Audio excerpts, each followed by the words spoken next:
अब ऐसा कहा जाता है कि जब कपिलवस्तु के महाराजा शुद्धोधन के घर पे बेटा पैदा हुआ तो उन्होंने उसका नाम सिद्धार्थ रखा।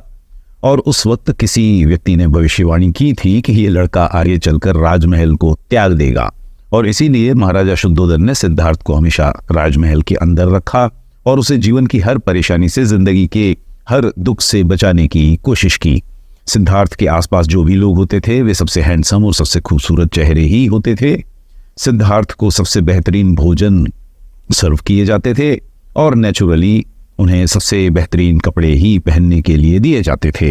दूसरे शब्दों में महाराजा शुद्धोधन ने सिद्धार्थ को हर दुख से, हर परेशानी से, हर मेंटल स्ट्रेस से बचाने की पूरी कोशिश की। लेकिन इसके बावजूद भी सिद्धार्थ जब बड़ा हुआ और 29 साल की उम्र में जब वो पहली बार राजमहल से बाहर निकला तो उसका सामना जीवन की सच्चाइयों से हुआ, और तब उसने मानव जीवन की उन 4 सच्चाइयों को देखा जिन्हें बुद्धिस्ट टेक्स्ट में 4 साइड्स कहा जाता है। आपने इनके बारे में सुना ही होगा। पहली थी सेनेसेंस, दूसरी डिसीज, तीसरी डिमाइज या मौत, और चौथी थी एसेटिसिज्म। सबसे पहले सिद्धार्थ ने एक बूढ़े व्यक्ति को देखा, उसके बाद उसने एक बीमार लाचार व्यक्ति को देखा, उसके बाद में उसने किसी सड़क से जाती हुई किसी व्यक्ति की अर्थी को देखा, एक डेड बॉडी को देखा, और उसके बाद उसने जो चौथी साइट देखी उस दिन वो थी किसी एसेटिक की, किसी साधु की, किसी ऐसे व्यक्ति की जो अपने जीवन को मटेरियल कंफर्ट से भरने के बजाय जिंदगी की गहरी सच्चाइयों को जानने समझने की कोशिश कर रहा था। और जैसा कि आपने पढ़ा होगा, इन सब घटनाओं का सिद्धार्थ के दिमाग पर गहरा असर पड़ा और उसे लगा कि इस वक्त तक उसने जो भी जीवन देखा है वो जिंदगी का एक छोटा सा पहलू था। वो जीवन की सिर्फ एक आधी अधूरी सच्चाई थी, और पूरी सच्चाई यही है कि हर व्यक्ति जिसका जन्म इस पृथ्वी पर हुआ है उसे कभी न कभी जवानी को पीछे छोड़ना ही पड़ता है, बुढ़ापे को स्वीकार करना ही पड़ता है, बीमारियों का सामना करना ही पड़ता है, और अधिकतर व्यक्ति सिर्फ खूबसूरत चेहरों से ही नहीं घिरे रहते, और अंत में हर व्यक्ति का मृत्यु से सामना भी होता है। और तब उसे ये ख्याल भी आया कि एक दिन उसकी भी यही सब दशा होने वाली है, एक दिन उसकी जवानी भी कहीं गायब हो जाएगी, उसका शरीर भी बुढ़ापे का शिकार हो जाएगा, समस्याओं से घिर जाएगी उसकी जिंदगी, एक दिन वो भी किसी बीमारी से ग्रस्त होगा, और आखिरकार एक दिन उसे भी मृत्यु का शिकार होना पड़ेगा। अब जब मैंने पहली बार ये कहानी सुनी थी तो कई साल पहले, तो मैं शुद्धोधन की सिंपल थिंकिंग के बारे में सोचकर हैरान हुआ करता था और सोचा करता था कि कैसे कोई व्यक्ति जीवन की इतनी बड़ी सच्चाइयों को लगातार अवॉइड करने की कोशिश भी कर सकता है। लेकिन जैसा कि आप जानते हैं कि किसी दूसरे व्यक्ति की गलतियों को देखना आसान होता है, अपनी गलतियों को पहचानना और स्वीकार करना मुश्किल होता है, उनको पॉइंट आउट करना बहुत मुश्किल होता है। कई सालों के बाद जब मैंने अपने जीवन पर नजर डाली तो मैंने पाया कि दरअसल मैं भी अपने जिंदगी में सब फैसले ठीक उसी तरह से कर रहा था जिस तरह से महाराजा शुद्धोधन ने करने की कोशिश की थी।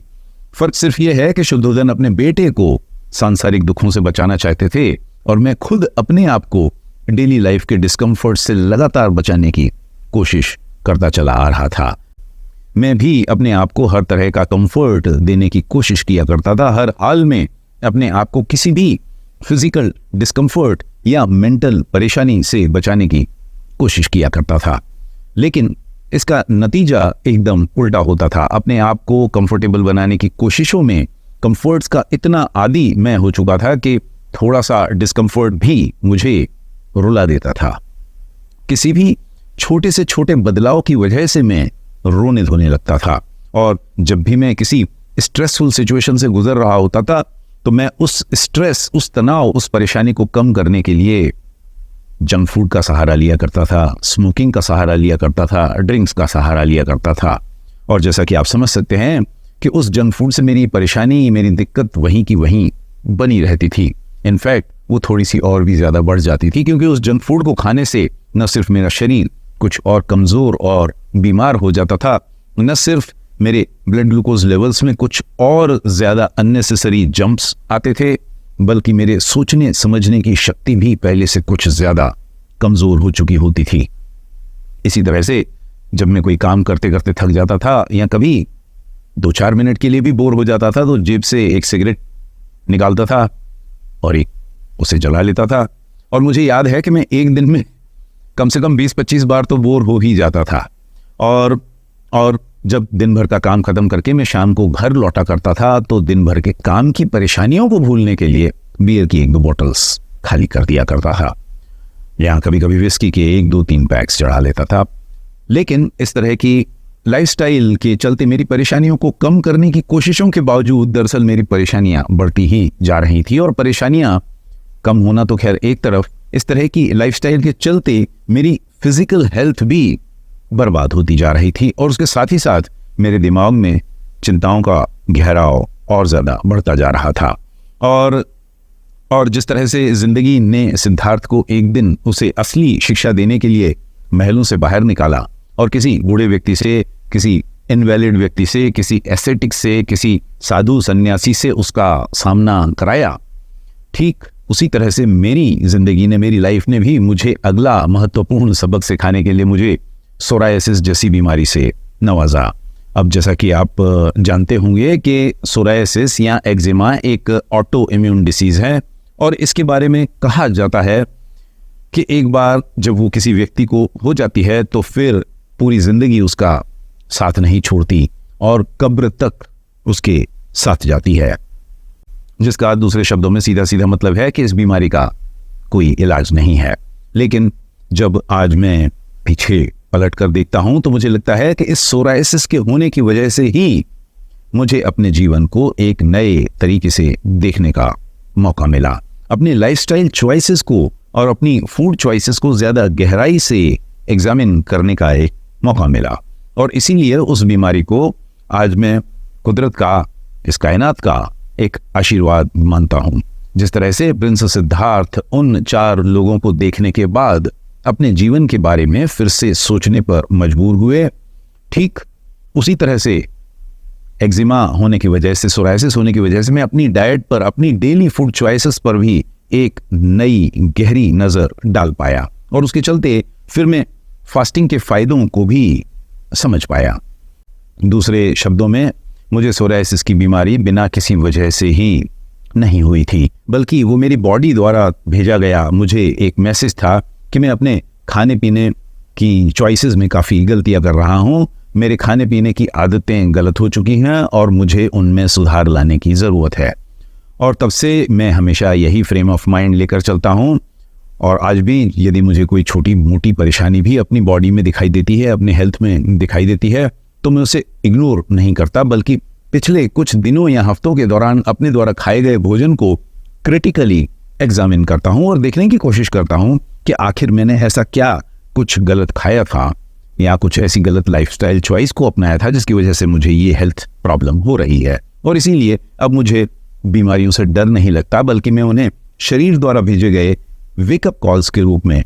देखता हूं और मैं उनका उपयोग अपनी खाने पीने की गलतियों को सुधारने के लिए करता हूं। और क्योंकि मैं डेली बेसिस पर खाने पीने की गलतियों को अवॉइड करने की कोशिश करता हूं,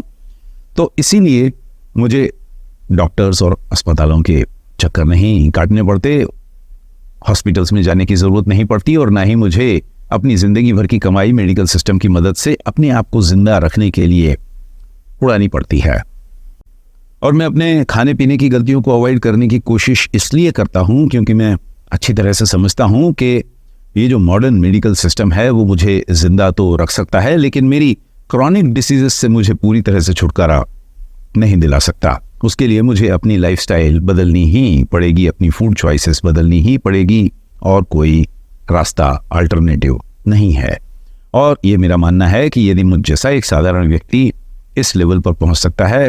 तो ऐसी कोई वजह नहीं है कि आप ऐसा क्यों नहीं कर सकते। ज़रूरत है तो अपनी बीमारियों को अपने बॉडी के द्वारा भेजे गए सिग्नल्स के रूप में देखने की, ज़रूरत है तो भगवान बुद्ध के सेक्युलर उपदेशों पर ध्यान देने की, ज़रूरत है तो अपने जीवन को क्रीचर कंफर्ट से भरने की इच्छा पर कंट्रोल करने की, और ज़रूरत है स्वेच्छा से डिस्कम्फर्ट्स को, टेम्पररी स्ट्रेस को, फास्टिंग को अपने जीवन का एक हिस्सा बनाने की।